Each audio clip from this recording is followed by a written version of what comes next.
Okay, what's going on, everybody? We are here. We're alive. I want to thank you all for joining me today. If you haven't already, please make sure you hit the like button because that's the most important thing you do for me on this channel. Share this video out on your social media platforms. Subscribe to the channel if you're new to the channel. And also do not forget to follow me on Telegram at TD Media Group because if that helps me circumvent social media censorship and shadow banning. You will never miss a notification if you're following me on Telegram. Shout out to my man Papa Onaya Shelley.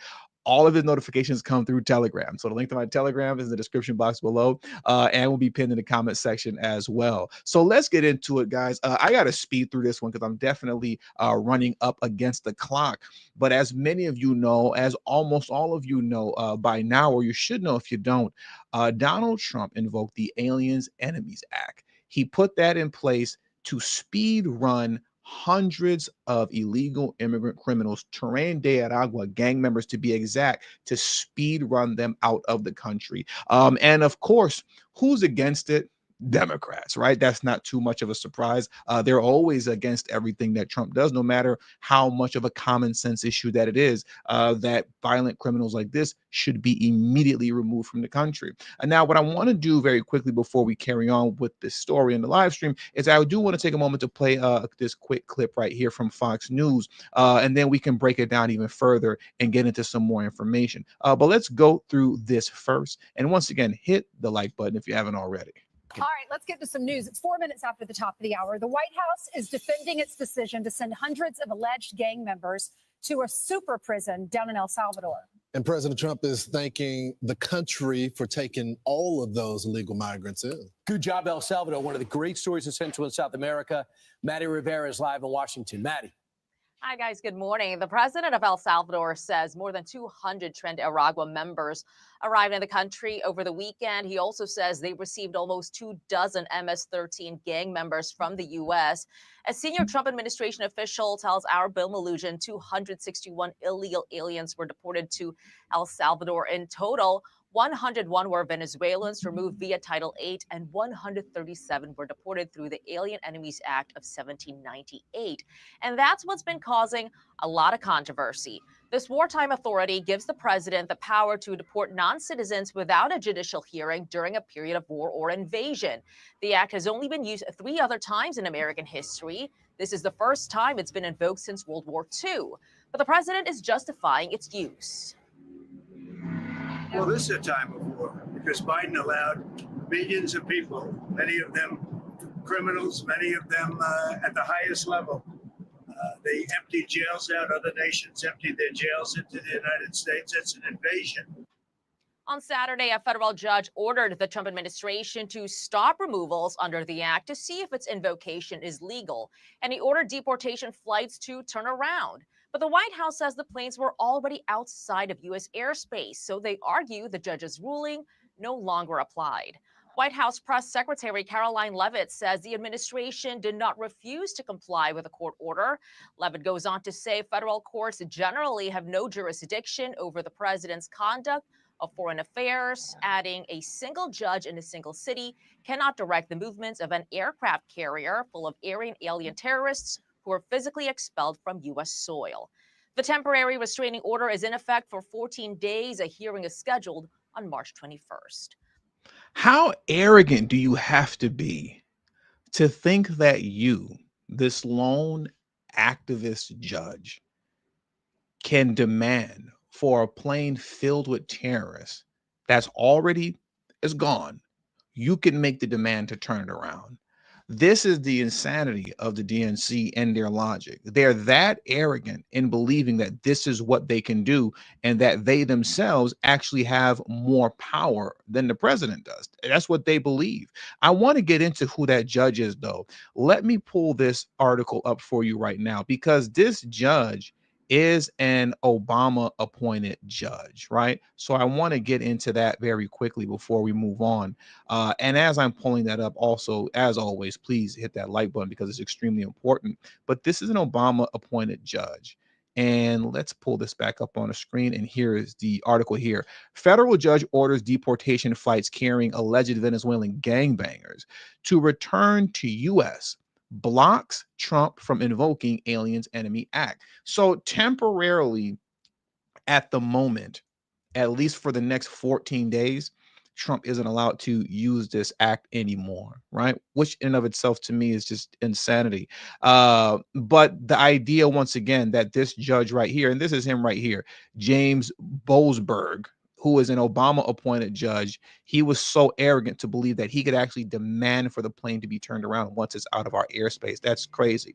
The article reads, a federal judge temporarily blocked President Trump on Saturday from invoking the 18th Century Aliens Enemy Act to swiftly deport alleged Venezuelan gang members without a hearing, ordering any flights carrying the supposed criminals to turn around. U.S. District Judge James Boasberg quickly ordered the Trump administration to halt all removals after the commander in chief signed off a presidential action invoking the 1798 law aimed at targeting Venezuelan prison gang members of Tren de Aragua, the Washington Post reported. The chief judge in the District of Columbia said he heard that the flights are actively departing, and directed U.S. officials to have planes in the air carrying migrants return to the United States, the outlet reported. This man wanted these terrorists to be brought back to the United States expeditiously. Now they weren't, right? They weren't at all. That didn't happen at all. They still landed in El Salvador, where they belonged, in their maximum state prison over there, which is literally a hellhole over there. So thank goodness that that happened. But you see, what's really going on here is that this isn't necessarily the Democrats wanting to hold on to these criminal aliens, right? It's not so much about wanting to hold on to Tren de Aragua as it is about just making sure that they can spoil the first phase of mass deportations as much as possible. As we know, obviously, concerning this first phase, the first phase is about removing national what does Tom Homan always say? National security threats, right? We're removing the national security threats. We're getting rid of these terrorist gang members, the MS-13, Tren de Aragua, the cartel members, right? And there's really no logical argument that you can have against this, even though DNC lunatics, they try. They make an attempt, but they fail every time.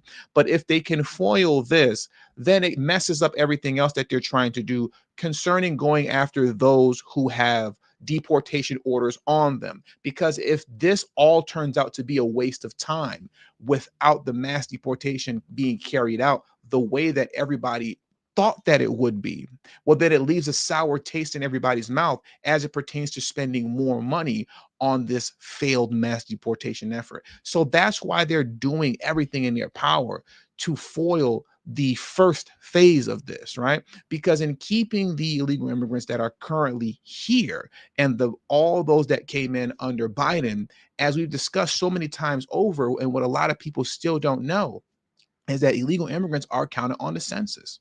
They're 100% counted on the census.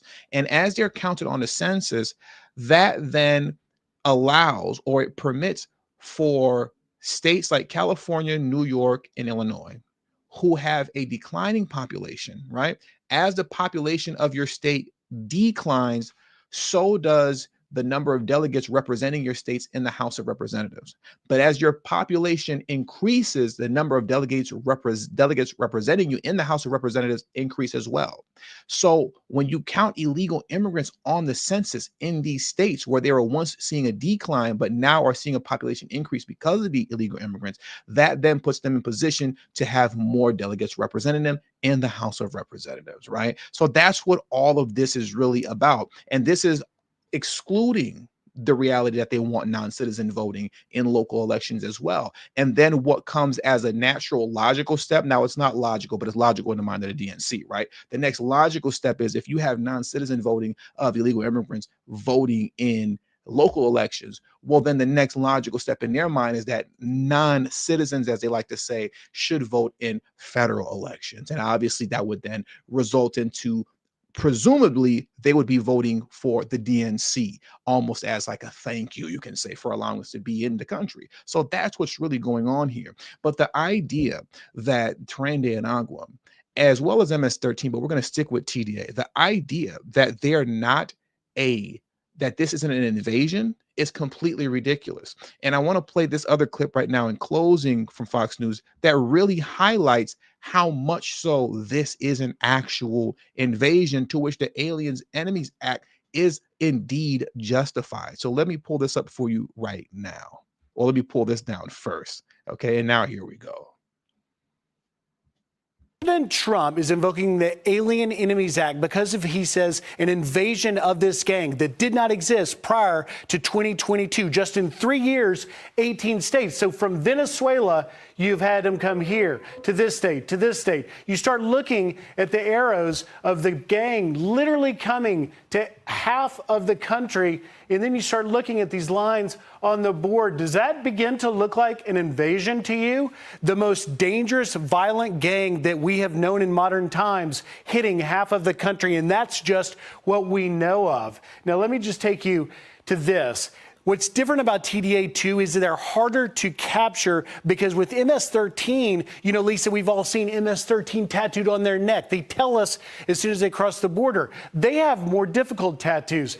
Guns, you've got a train, because Tren de Aragua stands for Train from Aragua. That's the Aragua, Venezuela state, and a crown and a star. So tougher to detect them. Now, let me take you to this guy. This is Hector Guerrero. He is the founder of Tren de Aragua. He started it in a prison that we can show you, Tocorón prison in the Aragua state. He was sent there for murdering an officer. He's since been escaped, but he was running for a couple of years all operations of kidnapping, sex trafficking, murders out of that prison.